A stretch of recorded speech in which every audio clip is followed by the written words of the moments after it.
Hello viewers, welcome back to my channel Learning Literature with Priyanka.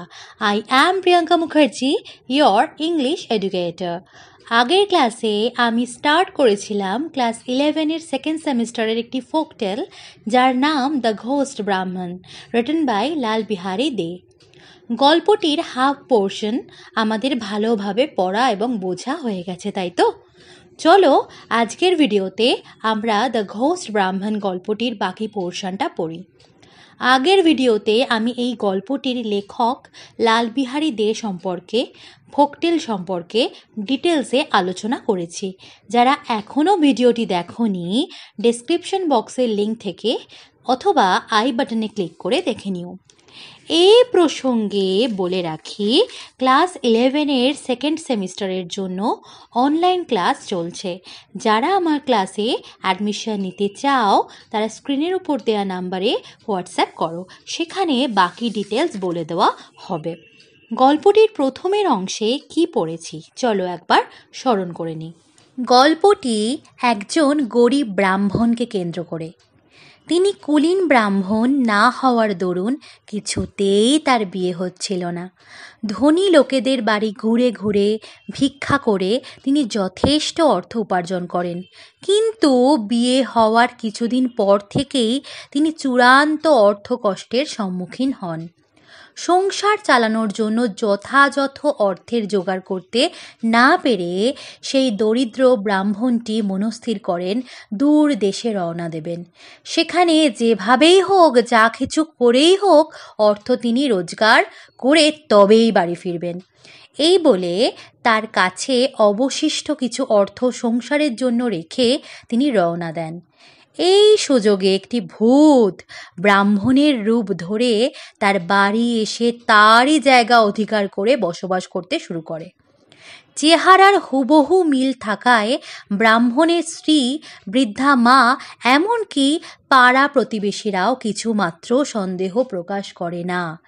কয়েক বছর পর আসল ব্রাহ্মণ বাড়ি ফিরে এসে সব কিছু দেখে, সব কিছু জেনে শুনে আকাশ থেকে পড়ে প্রচণ্ড অবাক হয়ে যায়।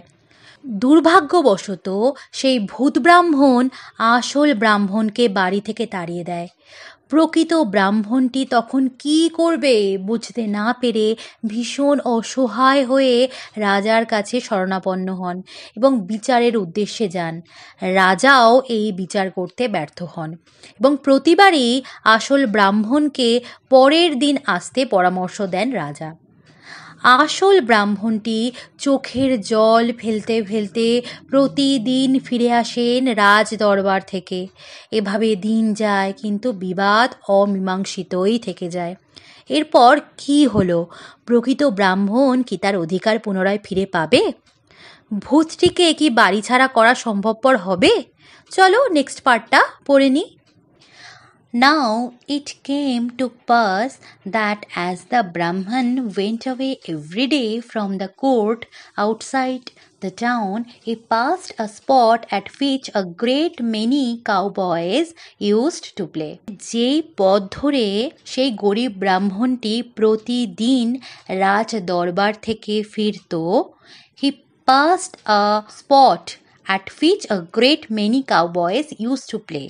সেই পথে একটা জায়গা পড়ত, সেখানে অনেক কাউবয়েজ অর্থাৎ রাখাল ছেলে, কাউবয়েজের অর্থ রাখাল ছেলে, তারা খেলা করত। They let the cows graze on the meadow while they themselves met together under a large tree to play. এবং তারা কি করত? তারা মাঠে গরুগুলোকে ছেড়ে দিত। ছেড়ে দিয়ে একটা বড় গাছের নিচে খেলা করার জন্য সবাই একসাথে মিলে জড়ো হতো। গ্রেজ অন দ্য মেডো মানে ঘাস খাওয়ার জন্য মাঠে ছেড়ে দেওয়া বা চড়ার জন্য, গরু চড়া, সে চড়ার জন্য মাঠে বা ক্ষেত্রে কোনো জমিতে ছেড়ে দেওয়া। তো তারা সেই রাখাল বালকেরা ছেড়ে দিত। সেই সময়ে তারা একটা বড় গাছের নিচে সব রাখাল ছেলেরা একসঙ্গে জড়ো হতো খেলা করার জন্য। And they played at royalty, এবং তারা সবাই মিলে রাজা রাজা খেলতো। One cowboy was elected king অনেক রাখাল বালকের মধ্যে একজন রাজা নির্বাচিত হতো, another prime minister or vizier. অন্যজন প্রধানমন্ত্রী নির্বাচিত হতো, অ্যানাদার কোতওয়াল। অন্যজন কোতওয়াল or prefect of the police and others constables. এবং বাকিরা পুলিশ এবং কনস্টেবল নির্বাচিত হতো। Every day for several days together they saw the Brahmin passing by weeping. সেই রাখাল বালকেরা যখন গাছের তলায় সবাই সঙ্গবদ্ধ হয়ে এরকম রাজা রাজা খেলা খেলে, তারা প্রায়শই অনেক দিন ধরে দেখছে গরিব ব্রাহ্মণকে ওই পথ ধরে কান্নাকাটি করতে করতে বাড়ি ফিরছে বা হেঁটে যেতে দেখেছে। One day the cowboy king asked his vizier, একদিন রাখাল বালক যে রাজা হিসাবে নির্বাচিত হয়েছে সে তার মন্ত্রীকে জিজ্ঞাসা করল whether he knew why the Brahman wept every day। সে কি জানে যে প্রতিদিন ওই ব্রাহ্মণ কেন কাঁদতে কাঁদতে যায়? On the vizier not being able to answer the question, যখন মন্ত্রী সেই প্রশ্নের কোনো যথাযথ উত্তর দিতে পারে না, the cowboy king ordered one of his constables to bring the ব্রাহ্মণ টু হিম। তখন সেই রাখাল রাজা কনস্টেবল অর্থাৎ পেয়াদাকে আদেশ দিল যে ব্রাহ্মণকে ডেকে আনো, যাও ব্রাহ্মণকে ডেকে আনো। One of them went and said to the Brahman, তাদের মধ্যে একজন গেল এবং ব্রাহ্মণকে বলল, the king requires your immediate attendance, রাজা তোমাকে ডেকে পাঠিয়েছেন। দ্য ব্রাহ্মণ রিপ্লাইড, হোয়াট ফর? গরিব ব্রাহ্মণ উত্তর দিল, কিসের জন্য? I have just come from the king, আমি এখনই তো রাজার ওখান থেকেই ফিরছি। And he put me off till tomorrow, এবং তিনি আবার আমাকে আগামীকাল আসতে বলেছেন। Why does he want me again, তিনি আবার আমাকে ডাকছেন কেন? It is our king that wants you, our NEET heart king, rejoined the constable. Constable বা পেয়াদা বলে উঠল, ইনি সেই রাজা নন, আমাদের রাজা আপনাকে ডেকেছেন, আমাদের রাখাল রাজা ডাকছেন আপনাকে। Who is NEET heart king, কে রাখাল রাজা? asked the ব্রাহ্মণ, ব্রাহ্মণ জিজ্ঞাসা করলেন। Come and see was the reply, এবং উত্তর কি এলো? আসুন দেখে যান। The NEET heart king then asked the ব্রাহ্মণ why he every day went away weeping। এরপর রাখাল রাজা ব্রাহ্মণকে জিজ্ঞাসা করলেন যে তুমি কেন প্রতিদিন এখান দিয়ে কাঁদতে কাঁদতে যাও? The Brahmin then told him his sad story. এরপর ব্রাহ্মণ সেই রাখাল রাজাকে তার দুঃখের কাহিনী সমস্ত কিছুটা বলল। The NEET heart king after hearing the whole, মানে রাখাল রাজা সমস্ত ঘটনা শোনার পর সেট মানে বললেন, আই আন্ডারস্ট্যান্ড ইয়োর কেস, আমি তোমার ব্যাপারটা বুঝতে পেরেছি। I will give you again all your rights, আমি তোমাকে আবার তোমার সমস্ত কিছু হারানো জিনিস ফিরিয়ে দেব, অর্থাৎ আমি তোমাকে আবার তোমার পুরানো অধিকার ফিরিয়ে দেব। Only go to the king and ask his permission for me to decide your case. তখন সেই রাখাল রাজা গরিব ব্রাহ্মণকে বললেন যে তোমাকে একটা কাজ করতে হবে, তুমি শুধুমাত্র রাজার কাছে যাও এবং রাজার কাছে গিয়ে অনুমতি নিয়ে আসো যে আমি যাতে তোমার সমস্যাটা বা তোমার ব্যাপারটা আমি সমাধান করতে পারি। আগে প্রথমে রাজার পারমিশন নিয়ে এসো, কারণ গোটা রাজ্যবাসীর কোনো সমস্যা হলে সেইটা পূরণ করার দায়িত্ব রাজারই, সেই রাজ্যের রাজারই।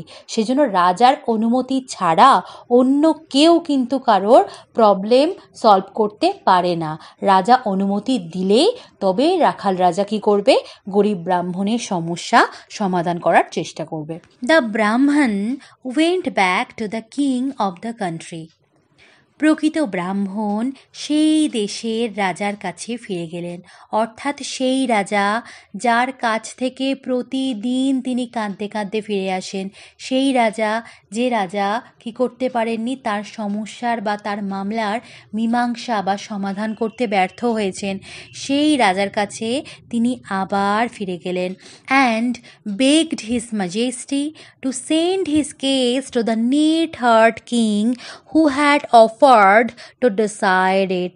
এবং তিনি মহাশয় অর্থাৎ রাজার কাছে গিয়ে ভিক্ষা চাইলেন, কে? প্রকৃত ব্রাহ্মণ। সেই গরিব ব্রাহ্মণ রাজার কাছে গিয়ে ভিক্ষা চাইলেন, অনুমতি চাইলেন। তিনি বললেন যে রাখাল রাজা তার সমস্যার মীমাংসা করতে চাইছে, তিনি যেন দয়া করে তাকে অনুমতি দেন। The king, whom the case had greatly puzzled, granted the permission sought. রাজা, যিনি এই ব্রাহ্মণের সমস্যা সমাধান করতে পারছিলেন না, কোনো বিচারের ব্যবস্থা করতে পারছিলেন না, তিনি খুশি হয়েই অনুমতি দিয়ে দিলেন। The following morning was fixed for the trial. পরের দিন সকালে বিচারের দিন ধার্য হলো। The NEET heart king who saw through the whole, মানে সেই রাখাল রাজা যিনি সম্পূর্ণ ব্যাপারটা বুঝতে পেরেছিলেন প্রথম দিন থেকেই, brought with him next day a fire with a narrow neck. তিনি কি করলেন? পরের দিন সকালে তার সঙ্গে একটা সরু কাঁচের বোতল নিয়ে বিচার সভায় উপস্থিত হলেন। অর্থাৎ রাখাল রাজা বুঝেই গেছে যে কিভাবে প্রকৃত ব্রাহ্মণ এবং ভূত ব্রাহ্মণের মধ্যে ডিফারেন্স ক্রিয়েট করা যায়, কিভাবে ধরা যায় ভূত ব্রাহ্মণকে। তিনি তার সঙ্গে একটা সরু বোতল নিয়ে বিচার সভায় চলে গেলেন সকাল হতেই। The Brahman and the ghost Brahman both appeared at the bar. এবং বিচার সভায় প্রকৃত ব্রাহ্মণ এবং ভূত ব্রাহ্মণ দুজনকেই ডেকে পাঠানো হয়েছে, দুজনেই এসে উপস্থিত হয়েছে।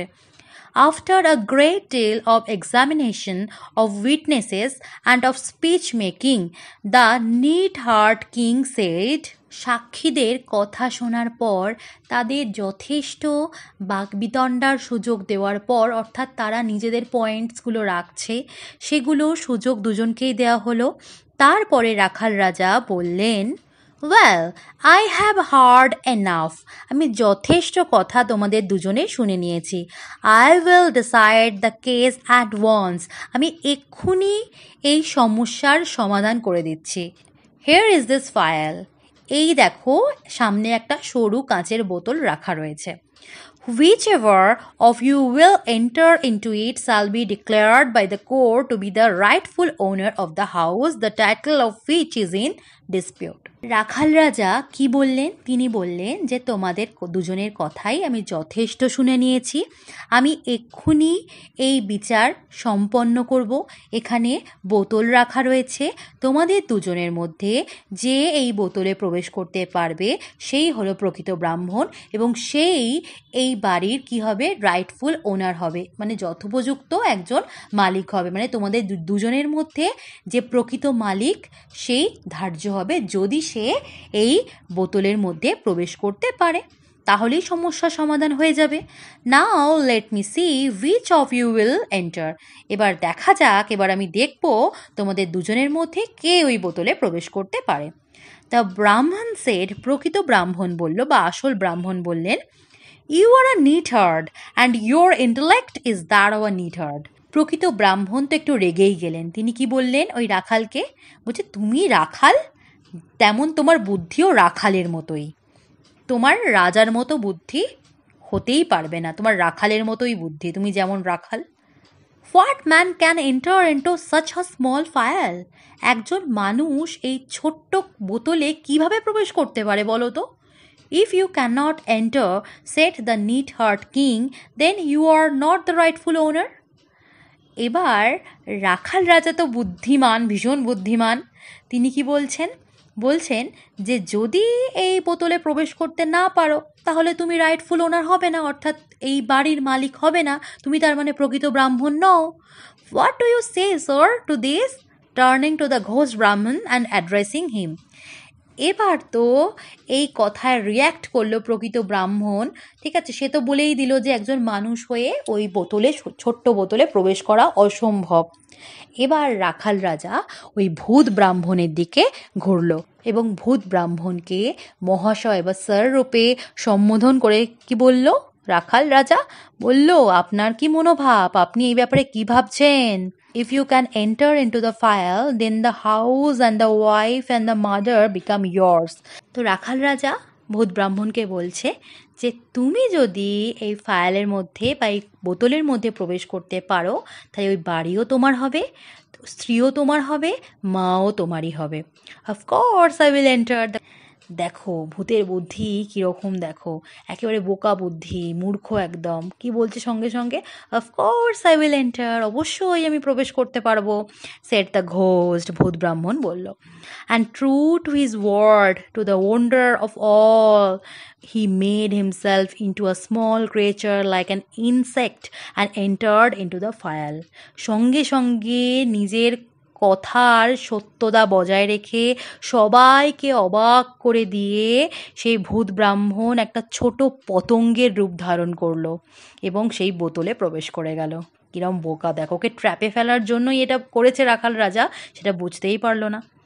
The neat-haired king forthwith corked up the phial and the ghost could not get out. সঙ্গে সঙ্গে রাখাল রাজা ওই বোতলের ছিপি বা মুখ বন্ধ করে দিল, আটকে দিল। এবং কি হলো এর ফলস্বরূপ? সেই ভূত ব্রাহ্মণ অর্থাৎ সেই ভূতটা বোতলের বাইরে বেরোতে পারল না। Then addressing the Brahman, the neat-haired king said, এবার প্রকৃত ব্রাহ্মণকে সম্বোধন করে রাখাল রাজা বললেন, throw this fire into the bottom of the C.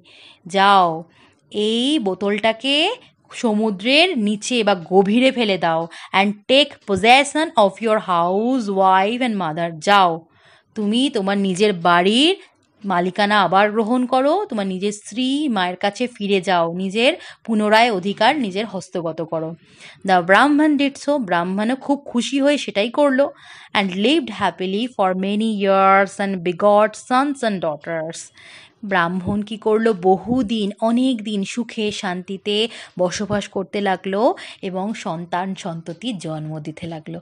অর্থাৎ সন্স ডটার, পুত্র সন্তানেরও জন্ম দিল, কন্যা সন্তানেরও জন্ম দিল। পুত্র সন্তান এবং কন্যা সন্তানের জন্ম দিয়ে অনেক বছর তার স্ত্রীর সঙ্গে মায়ের সঙ্গে সুখে শান্তিতে সংসার করতে লাগলো নিজেরই বাড়িতে। এবং ওই ভূত বাড়ি ছাড়া হলো এবং প্রকৃতভাবে সুখ শান্তি তাদের বাড়িতে আবার সুখ শান্তি পুনরায় ফিরে এলো। Here is my story end and the natia thorn withered, etc. আমার কথাটি ফুরলো, নোটে গাছটি মুড়লো। ঠাকুমার ঝুলিতে এটা আমরা শুনেছি। তো এখানেই গল্প শেষ হলো হ্যাপি এন্ডিং দিয়ে, অর্থাৎ প্রকৃত ব্রাহ্মণ তার অধিকার পুনরায় ফিরে পেল। ভূত ব্রাহ্মণও কী করলো? বাড়ি ছাড়া হয়ে গেল তার বোকা বুদ্ধির জন্য। এবং রাখাল রাজা জিন্দাবাদ, অর্থাৎ রাখাল রাজার বুদ্ধির কাছে একজন রাজার বুদ্ধিও ফেল করে গেল। রাজা যে বিচার করতে পারলো না, একজন রাখাল হয়ে সেই বিচার কিন্তু করে দিল। এখানেই এই গল্পটা শেষ হলো। যদি তোমাদের কোনো প্রবলেম হয় অবশ্যই আমাকে কমেন্ট করে জানিও। ভালো থেকো, সুস্থ থেকো এবং দেখতে থাকো লার্নিং লিটারেচার উইথ প্রিয়াঙ্কা।